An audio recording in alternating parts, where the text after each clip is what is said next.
so I'm going to introduce Barbara, our speaker this evening.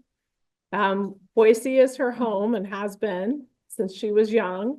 Dr. Barbara Ertter still calls herself curator of Western North America flora. I hope this is all still accurate. Yes. At the University in Jepson Herbaria, University of California at Berkeley. She also has research affiliations with both College of Idaho and Boise State University. Primary research interests include biogeography and floristics of Western North America, systematics of several genera, this is general, in the rose family, especially Potentia, and history of Western botany. And also I wanted to add, she is the creator and curator. No, I was not the creator of Boise Front Flora. Okay. But you are the curator of other things. But I just think Boise Front Flora, if you haven't gone there, it's an amazing resource. There's trails and wildflowers you'll find along the trails, gorgeous pictures and history. And so please go check that out if you haven't already, and welcome, Barbara. BoiseFrontNature.com.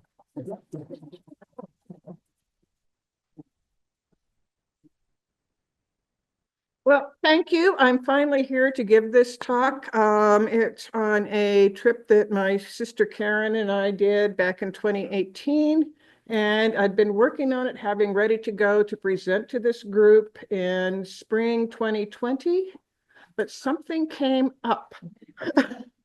And I decided that rather than doing it on Zoom, I wanted to wait until I could give it in person. And so this is finally how I got it. So I'm here. So anyhow, so Karen and I have both been inspired about the Camino de Santiago, including by a Boisean's account of 1,000,000 steps that I happened to catch his talk. And oh, okay. And I was also curious to know, what's it like to walk day after day after day? You know, I keep thinking of the hobbits and Lord of the Rings. You know, what's it like doing that? We don't have that as our experience anymore. Karen and I had planned, you know, challenge ourselves to do the whole thing. But as the time came closer, we realized if we're going to do this, we need to do it. And I don't know if we can manage to afford the time for the whole thing. Fortunately, there's lots of options. And why is these forward buttons no longer working?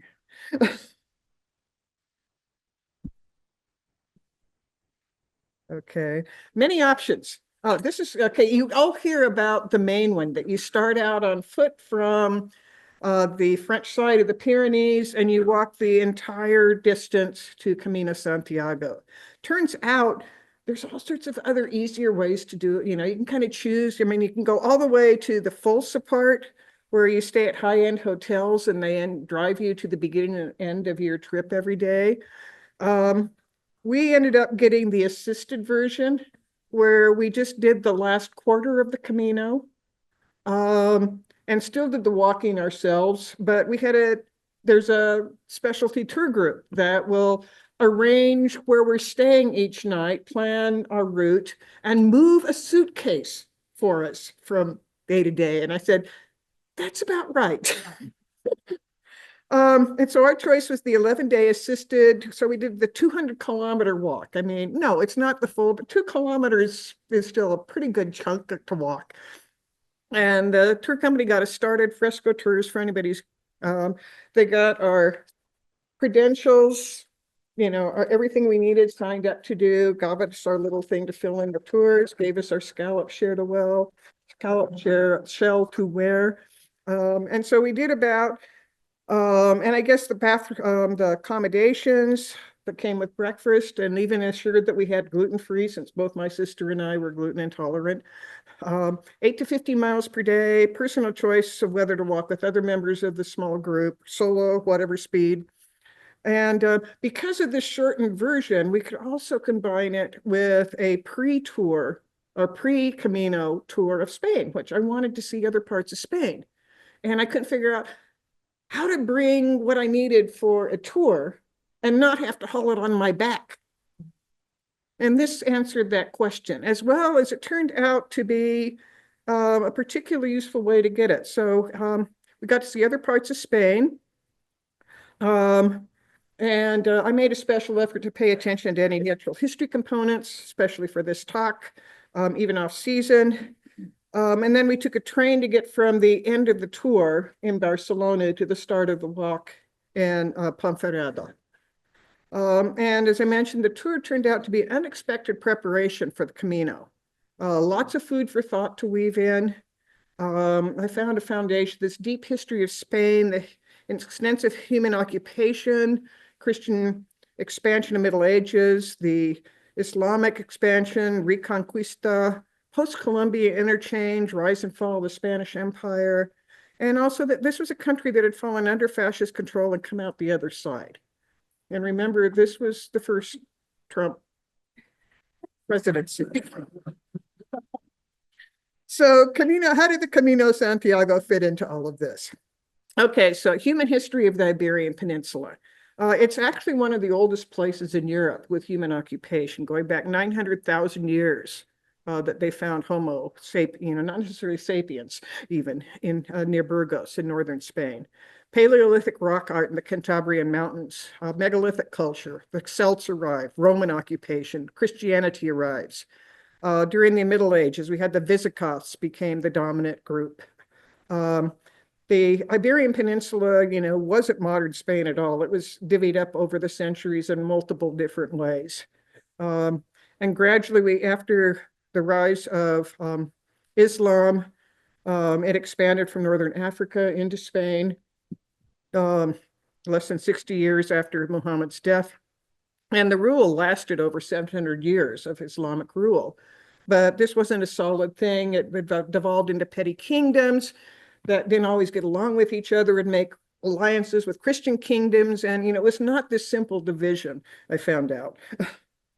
Then, kind of, okay, my own background, I was raised Catholic. And so I'm more interested. So who is this Santiago that this pilgrimage is about? And it turns out that Santiago is St. James, Jacob Iacobus, just the greater, one of the 12 apostles. And lore has it that all the apostles were sent to different corners of the earth after Jesus's resurrection to carry the gospel. And James was the one who was sent to northwest Iberia. Thing is, he may have, the Celts didn't pay any attention to him. He failed. He returned to Jerusalem and became the first apostle to be martyred. Okay, how do I work with that? His body was supposedly transported in an angel-powered boat to northwest Iberia. Shepherds guided by a star discovered the relics in the 1800s. He's revered in Spain because his miraculous appearance in the battles during the Reconquista, when the Christian rulers were reconquering Spain from the Muslims. And he's Santiago Matamoros, the Moor killer. I can't work with that much either. Or what do I do with that? Patron saint of veterinarians, horsemen, laborers, furriers, soldiers, invoked against rheumatism and arthritis, and the scallop shell is a symbol that all good Peregrinos need to use. Okay, so rise of Spain, unification of most Christian kingdoms, culminates with the marriage of Isabel I and Ferdinand II, Catholic monarchs. The end of the last bastion of Islamic rule in Spain with the surrender of Granada in early 1492, which is tied directly to Columbus, because after they got control of all of Spain, then they had the resources to spare to fund Columbus. Of course, initial promises of tolerance gave way to the Spanish Inquisition. But this is the other thing. With riches pouring in for the New World, Spain becomes a world power. And their grandson, Charles, becomes the Holy Roman Empire. I was not prepared to realize how much biodiversity there is in Spain. I know I'm jumping through here, but this is just the background that I was feeding. It's one of the best countries in Europe for wildlife, with Iberian lynx, wolf, and brown bears still present. Has the highest number of UNESCO designated biosphere reserves in the world. And lots of cool plants too. Okay, oh, this isn't showing, oh yeah, okay. I called this, subtitled this Circumnavigating Spain by Bus, Train, and Foot, because we started in Madrid, that's landed, and then took the bus tour down through Seville and up to Barcelona there. And then took train to get to Ponferrada and the start of our hike. And then walked 200 kilometers to Santiago and then took the train back to Madrid.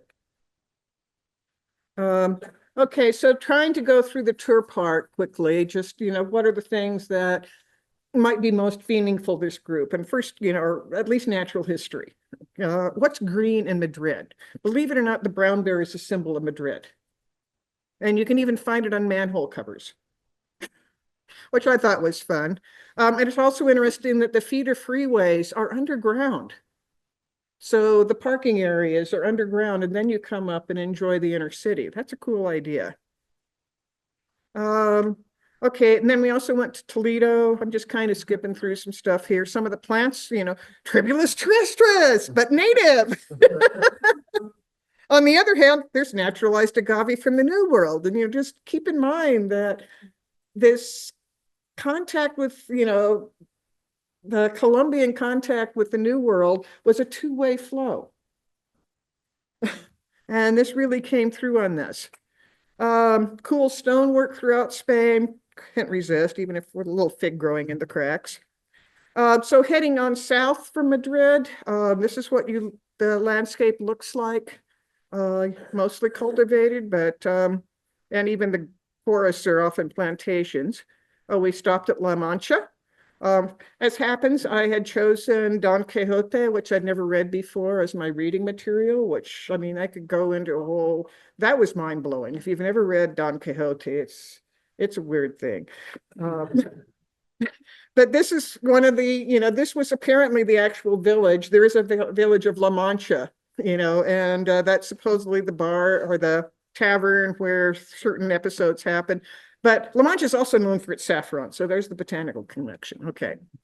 Okay, and then we get south of the plain and we cross the Sierra Morena, which is conifer plantations and remnant wildlands. I think this is where the lynxes still are found or being put.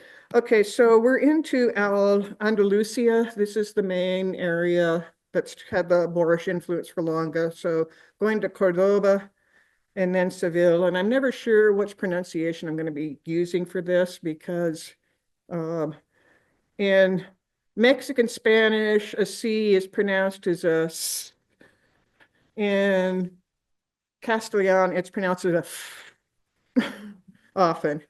So anyhow, but there's a wildlife refuge on this river that flows up. And it used to be that it was navigable all the way from here, from the ocean up to Cordoba. Now it's only navigable to Seville. Prior to Columbus's voyage, the main political center of Spain was more to the east because of the connections to Europe.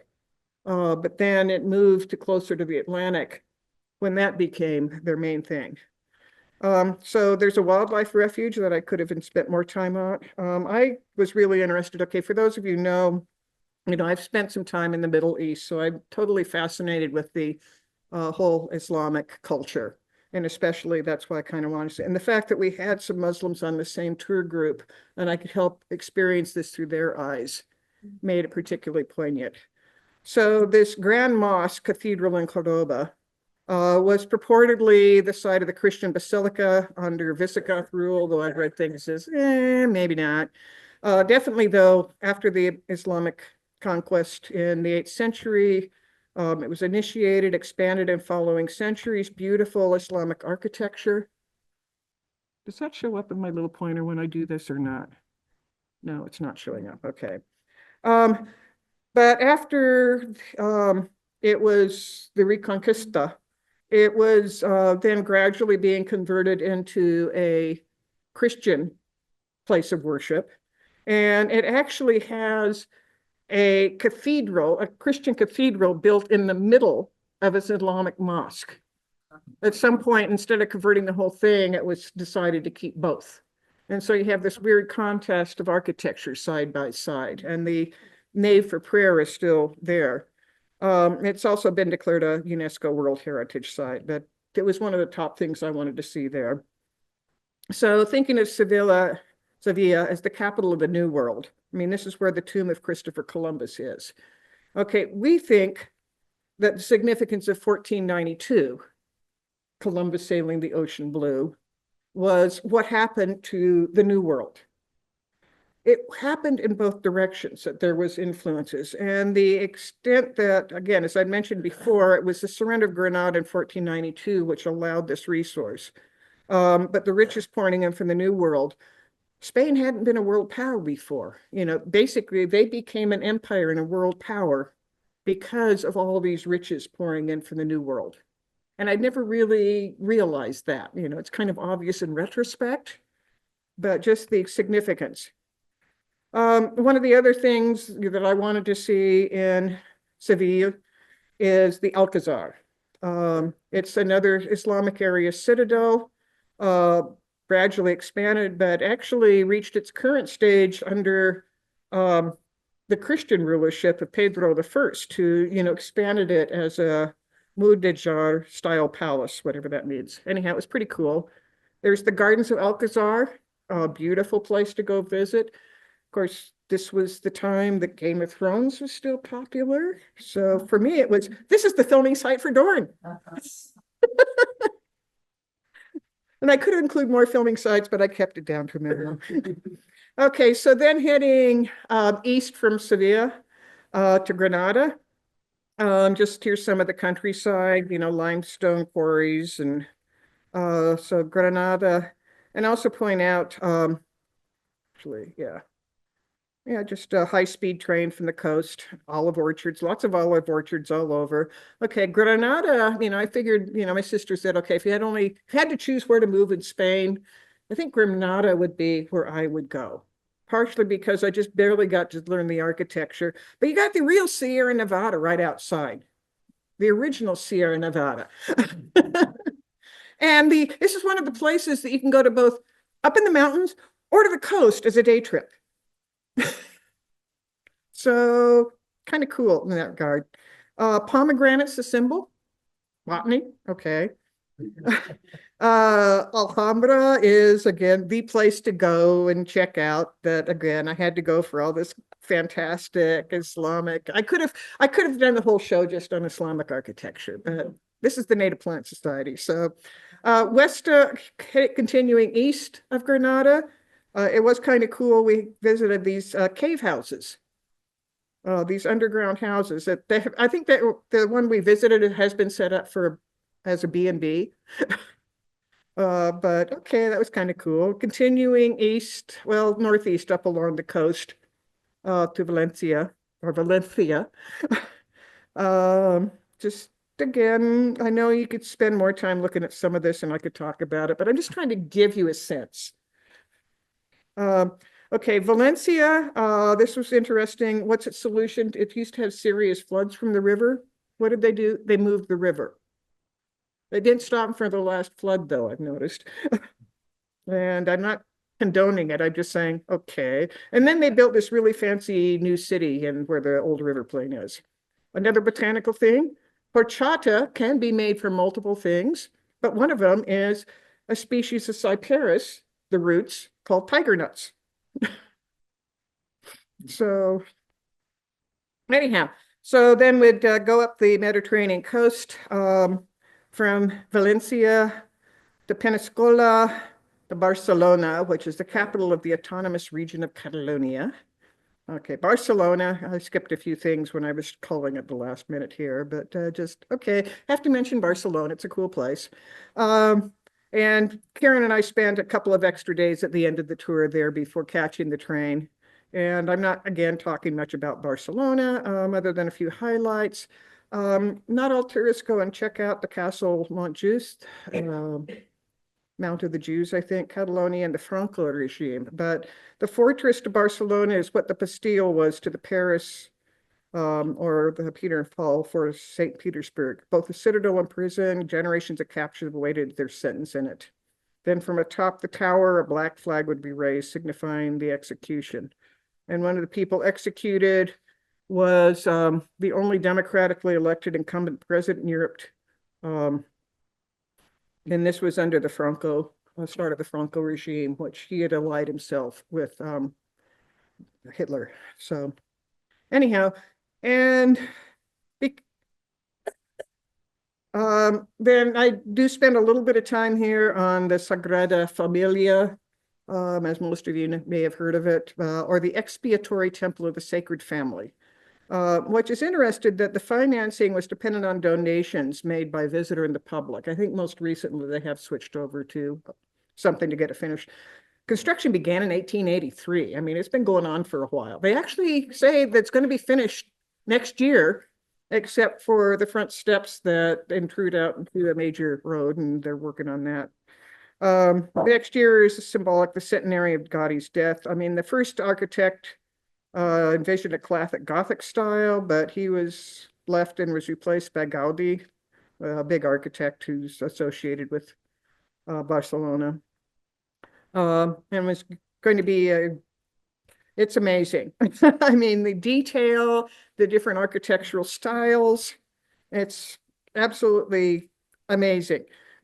But it's also got lots of natural history themes incorporated. So, you know, it's got, these are little quotes that I took from some of the signage that was around there. You know, so you got gargoyles in the form of snails, serpents, lizards, geckos, salamanders, frogs. Gaudi made them animals from the Mediterranean world. And plant motifs are also frequently found. Reference from nature, studying the buds, spikes, herbs that grow around. And so all of these botanical features are incorporated. And then the interior itself is supposed to come born of the mystery of harmony of light from the sense of well-being that comes from sunlight filtering through a tree with thousands of nuances in its leaves. So this is just one of the ways that this preview trip fed into, you know, it's already kind of building me, preparing me for the Camino meditation contemplations. And further than the day trip from Barcelona was to the Montserrat area. Which has both a natural park that I'd love to go back and just hike the trails. It was one of the most gorgeous places, including, but within the main thing it's known for is also the monastery with the Black Madonna of Montserrat, which I found to be an extremely moving in its simplicity, and yet having it almost lost within this opulence of successive generations of what you need to have around it. But we were actually able to go up in a line and touch the globe there that she's holding. And it was moving. And apparently the lore there is that this had been a statue that had been found by a shepherd, kind of like St. James's tomb had been found. And they tried to get a donkey to take it somewhere else, and the donkey refused, and it stopped. No, this is where I'm going. And so that's where they built so there's all this lore. I love lore. I mean, like I said, I was raised Catholic. I love this kind of stuff. And actually, as I'll mention also later, that there's multiple Camino routes. I mean, the main one is just one of several. And there's actually one route you can actually start from Montserrat. Start your journey there to go to the destination. Okay, so going back to Barcelona and then following the blue lines to get to the star. And that's how we get to the train. So we used a train. It was an all one day trip. And I just love train rides. Anyhow, and was, you know, then take a lot of pictures.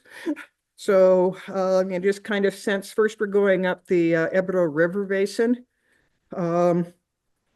Give a sense of that. Then skirting the Basque Country, I'd like to go back. There's Camino segments that I could have just taken through this, especially now I got some Camino in the family. I mean, some Basque in the family. But anyhow, so up to Pamplona, and then Burgos, and then west, leaving the Basque Country.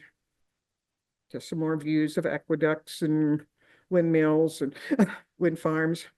Cross the northern Meseta. So I'm bypassing what is considered one of the deadliest parts of the full Camino, when you have to walk across this long plain. Mm-hmm. We're just kind of zipping through on the train saying, oh, da, da, da, da, da, da.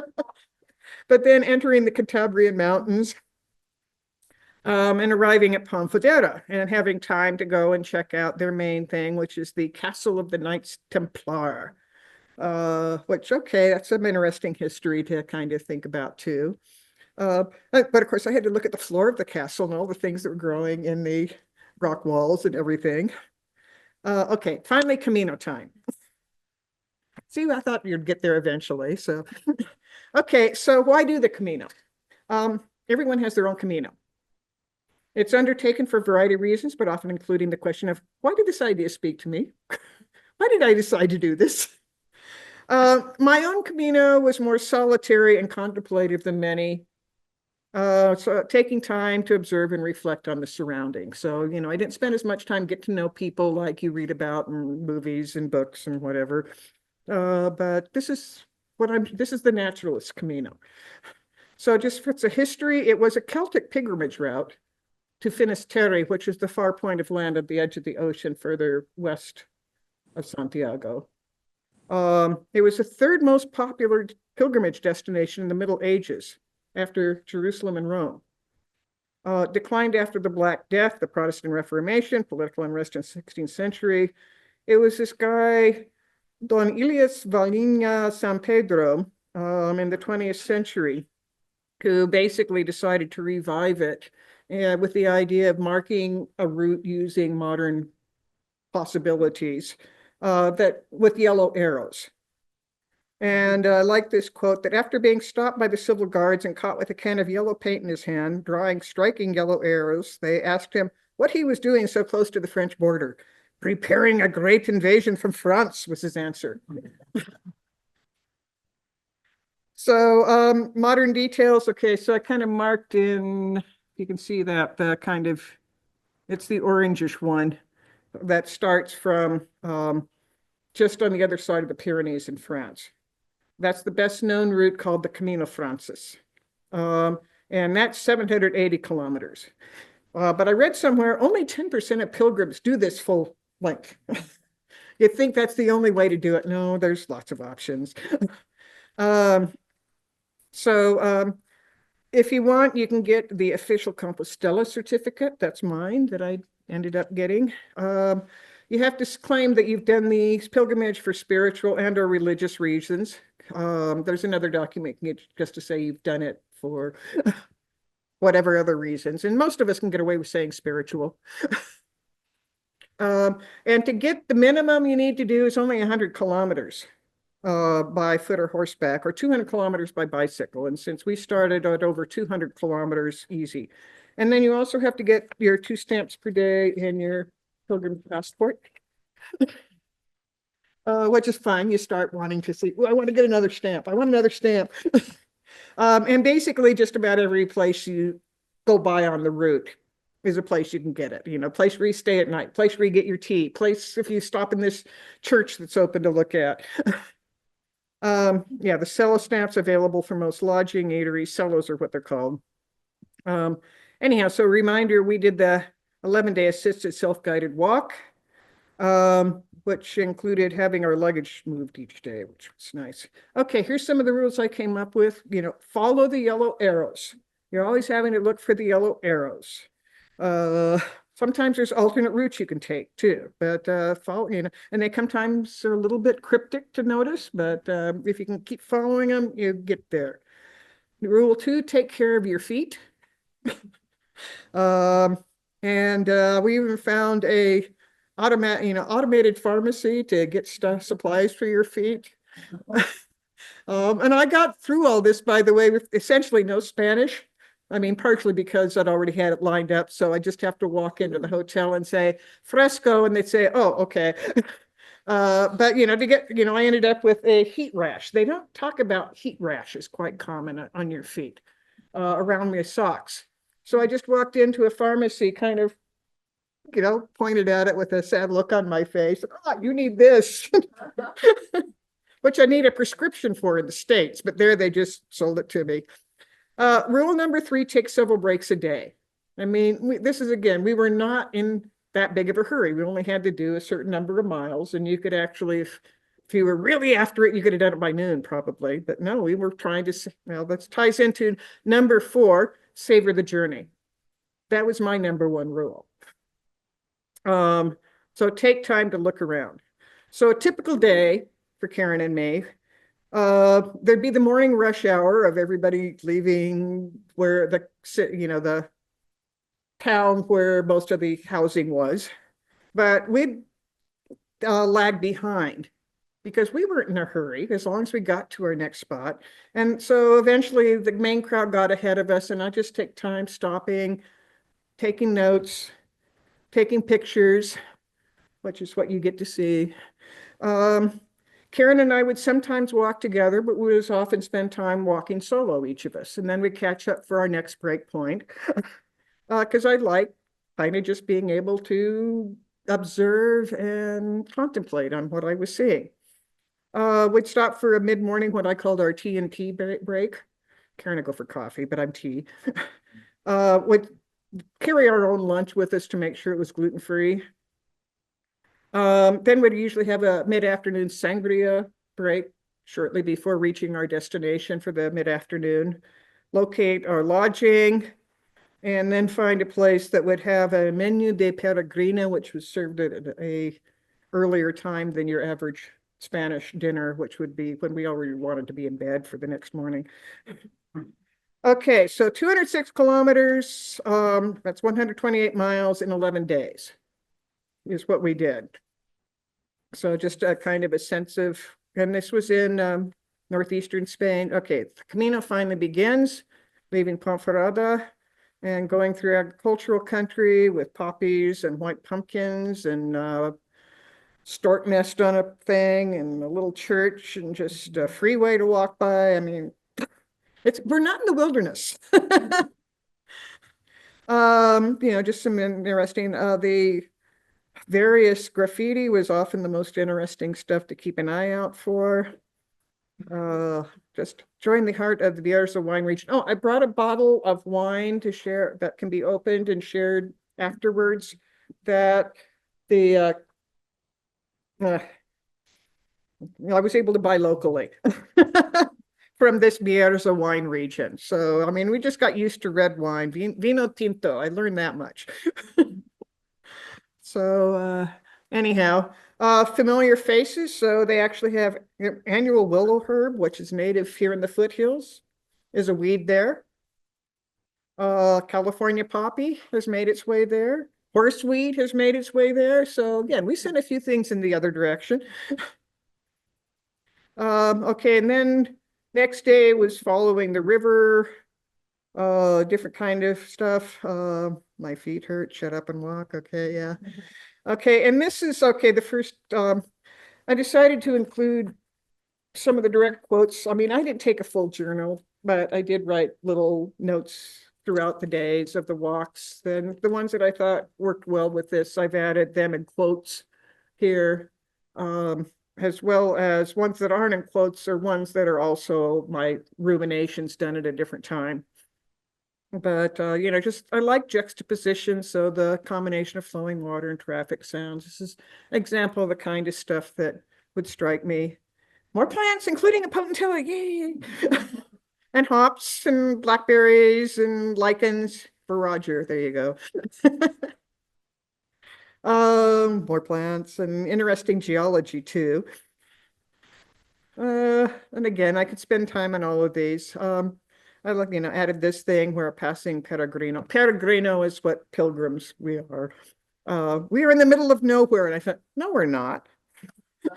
This has been somewhere to many, many people for a long, long time. I mean, for 10,000, how many hundreds of thousands of years have people been in this part of the world? And just that contrast between thinking it's empty, and this really reinforces, this is an example of an area that has been intensely occupied for thousands and thousands of years. We have no idea what might have gone extinct from humans that never even got recorded for a start. But to still see what's there, is interesting. So then we started a climb to the crest of the Cantabria Mountains on an alternate pedestrian path. Beautiful, but, you earned it. But just, again, some of the scenery and plants. Gorse is a native. weird beetles. Wondering what that conifer forest was up ahead. Got to it. Douglas fir. Cool. And just the oddity of every day walking in the same direction all day. Everybody else, almost everybody else, going the same direction. I mean, this is what's different from your average walk. You're always because there are a few that do it backwards. But basically the idea is you go from the Camino is going to Santiago de Compostela. And so this idea, if I'm walking by a place that normally, I'll walk by and then come back in a loop. No, I'll never, I may never see this place again. It's all just one way. You also get sunburn on just one side. Okay, we entered Galicia or Galicia, Spain's wet Celtic corner. And I thought it was interesting how the signpost on the right there is kind of older and less good shape. Once you're in Galicia, they've really put a lot of effort into making the Camino good because it's one of their main income streams. It's a poor corner of Spain.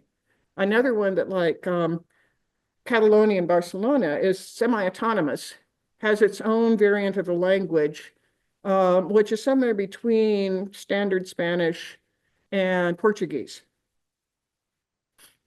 And it's also Celtic history. They speak, they're Galician, but okay. And the main place on the border is El Cabrero. Okay, here's an example of Galician. Instead of La Cabrero, it's El Cabrero or Cabrero. El Cabrero. But it's one of the main places where you can drive to start the Camino. So this is another place where people will start their Camino from. And so there's all these places to buy shoes and all your Camino supplies that you've used your shoes up. And I like all the old shoes being used for planters. Also had to check out the Galician, they had one of the Galician poyoses there, which is an example of the original housing style here on the top of the mountains with its harsh winters. And just, fascinating to see this as a, what goes into living, how many ways humans have come up with living in different areas. And also ruminations on, what's poverty when you have all you need?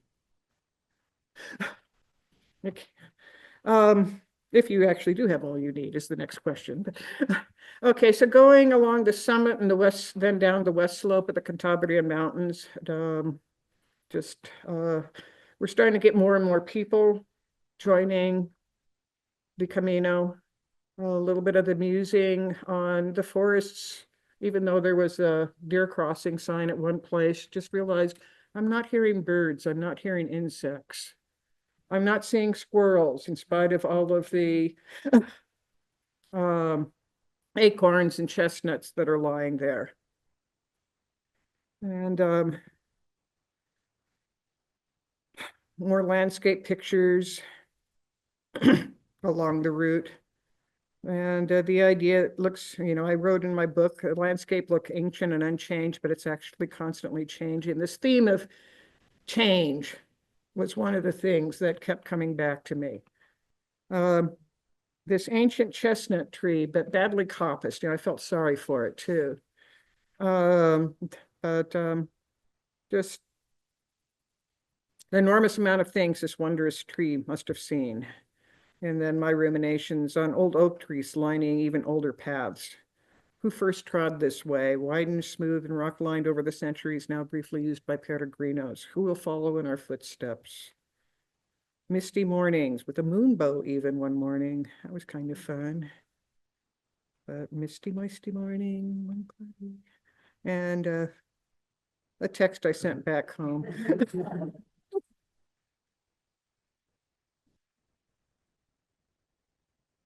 Not all of my thoughts are deep.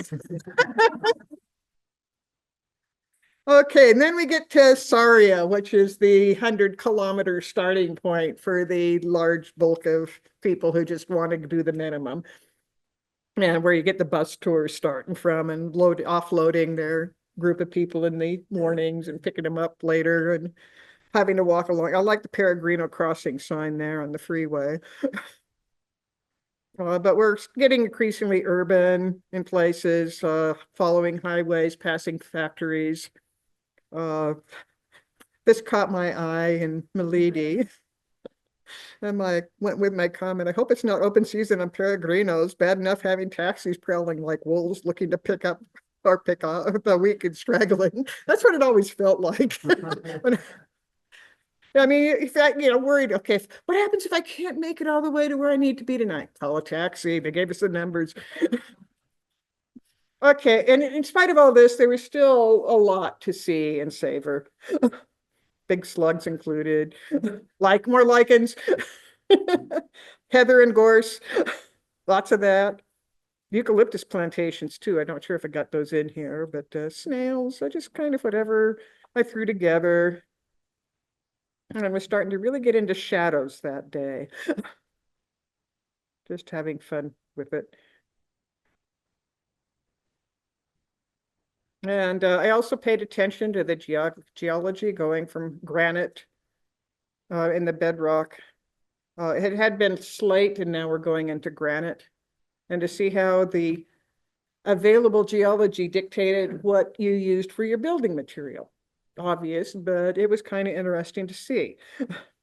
And my notes on this one spot, the high point for the day in both senses was the Celtic Stone Age settlement at Castellmayr, meaning that this would have been the people that St. James had come to preach to and failed to convince that he needed to listen. But also a reminder that what I was also following was the original Celtic pilgrimage route, and possibly even older than that. So it wasn't just St. James way. It had layers and layers and layers. More of the pretty things to look at.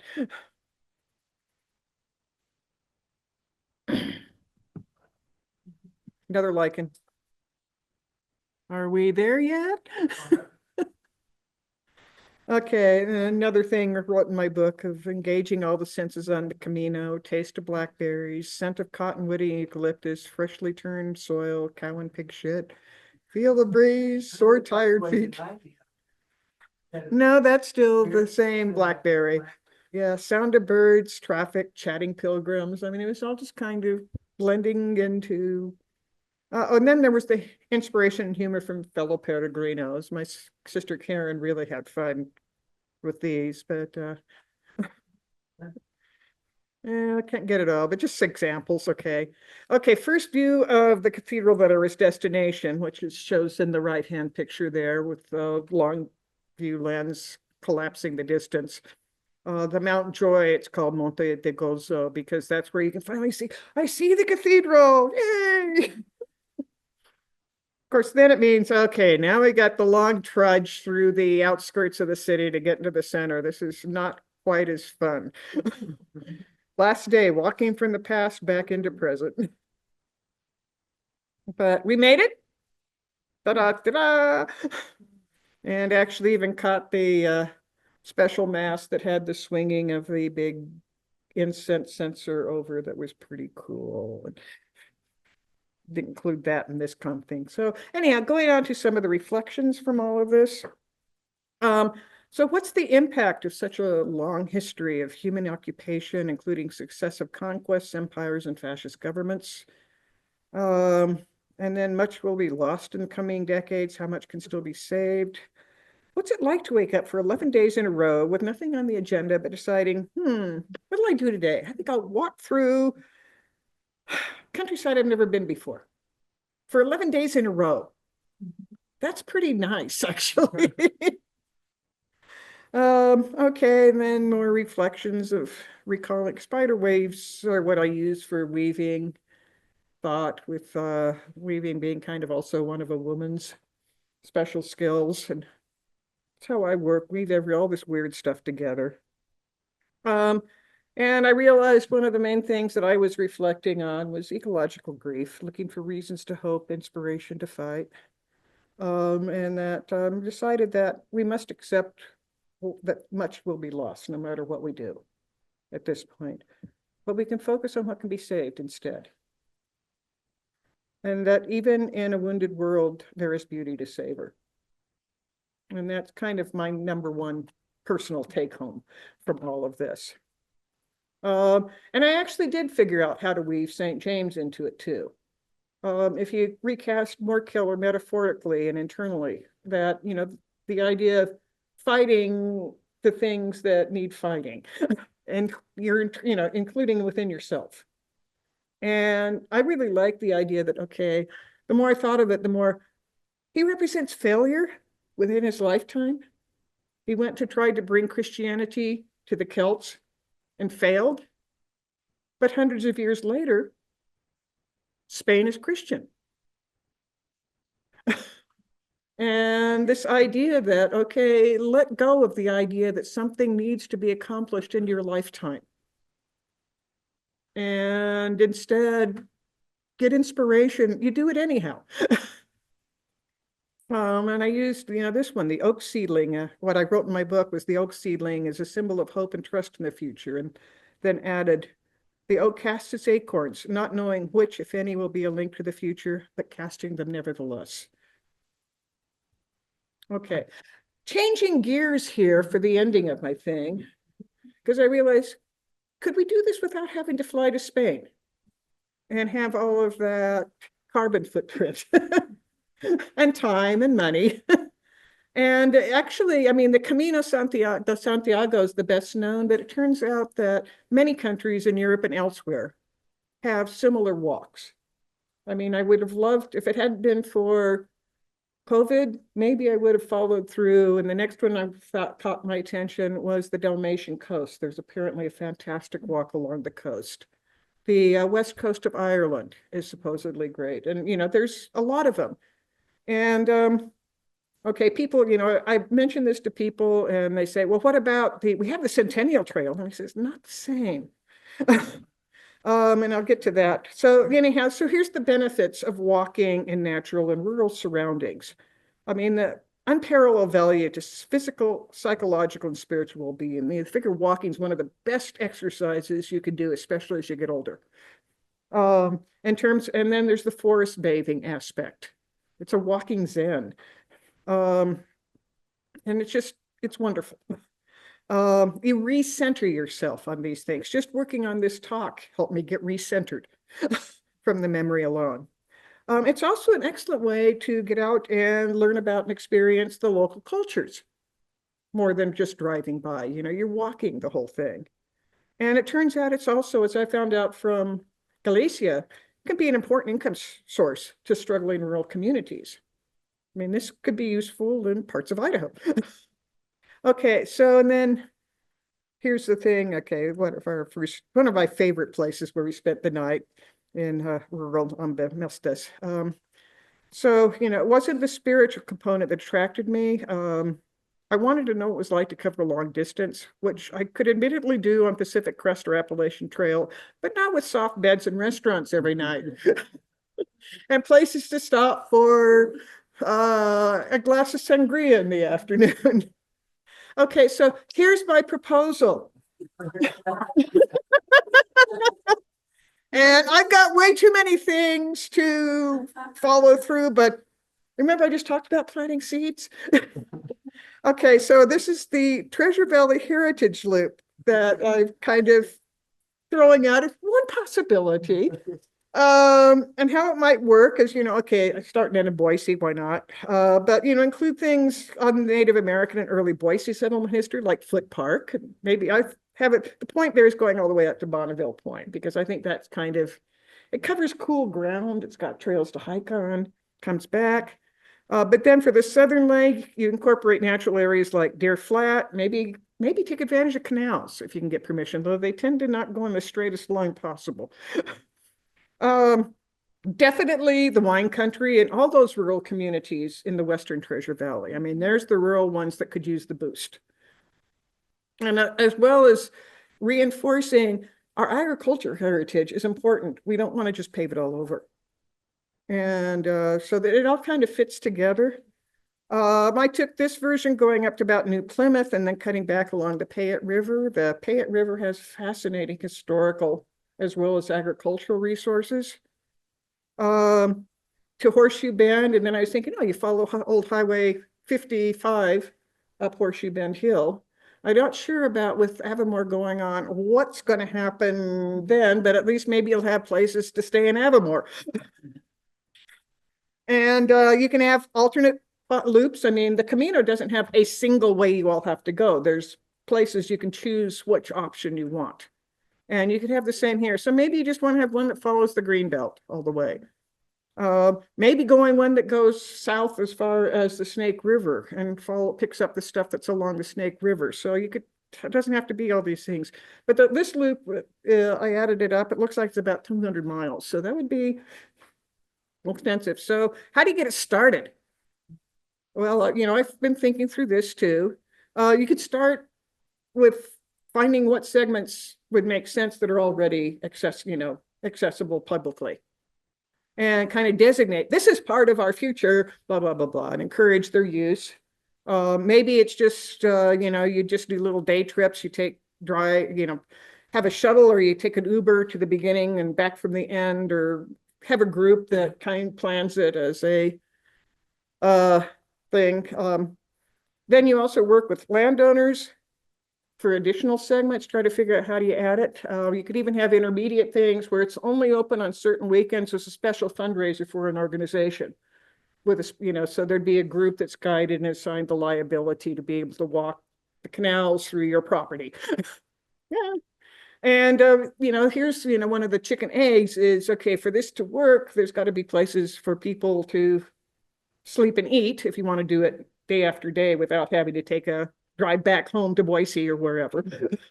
But you're not going to have a lot of places to eat and sleep until there's enough people doing it. So how do you build it up? Well, you can have special times where there's food trucks out, have it a weekend event. Gradually, you might get more people selling stuff and having B&Bs. I don't know, but these, it doesn't have to be done complete at the beginning. There's the ways you can build it up incrementally. And you can have passports for people to get stamped. Yeah. Or, I was also thinking maybe it would just be kind of a website that you'd post a selfie at some sort of a signpost, if you want to try to think, be creative, but some way of kind of earning that you have done it. And I was thinking, well, maybe the Idaho State Museum is where you'd stop and start and you get your stuff and, that could fit in. And and yes, you could develop connecting trails. I mean, take advantage of the Weiser River, but use it if you could have stops to walk and not just bicycle down. And maybe take it on to McCall somehow.